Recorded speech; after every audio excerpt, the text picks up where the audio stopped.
The body of work that I've made to Centre Berlin is a small show. It's a little survey of the types of works that I make.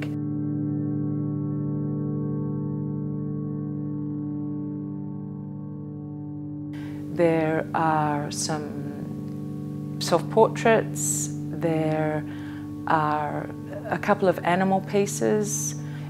Some of the early works that I was making were very baby focused. They were created out of the place that I was working through personally and the age that I was at.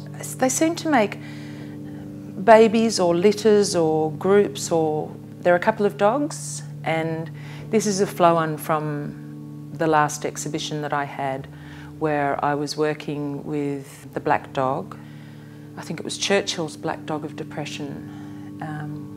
So yeah, these days, you know, the black dog can just be a symbol, and I've used the black dog to show the relationship that we can have with depression.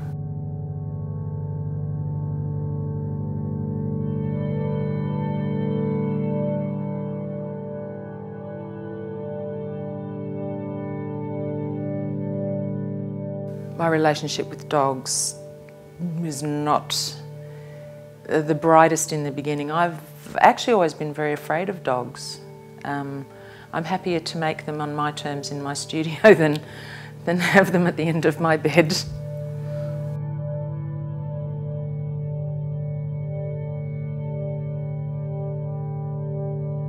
I can order 10, 20 kilos of chicken necks at a time, given that I've got enough time to clean them up and disinfect them and store them cleanly. I am very fortunate in that my studio assistant is my mum, and she cleans my bones for me, and we have a great relationship where I ring up, get delivered, they turn up, the bones turn up at her place. I go and pick her up, we go out for lunch, and I pick up a whole lot of booty, which is beautiful, clean bones.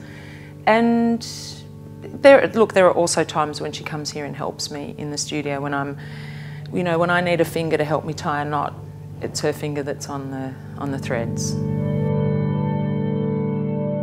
The content of death in my work I would have to say is very high because of the nature, the symbolic nature of what I work with, which is bone. Unless you're an orthopaedic surgeon, you really don't get many bone offerings. There's a magnificent mane that I've made for one of my horses in this show, and it was brought to me very proudly by a friend a couple of months ago, in fact more than a couple of months ago. It was a little bit early for where I would have picked it up, but it was a gift, so I graciously accepted it, hung it in a basket out my window for about 10 months. There's a talismanic quality to the works, and the symbolic nature of the bone alone. It does imply, it does, have one hand directed towards death, but the other hand entirely directed towards rebirth and another use, another life.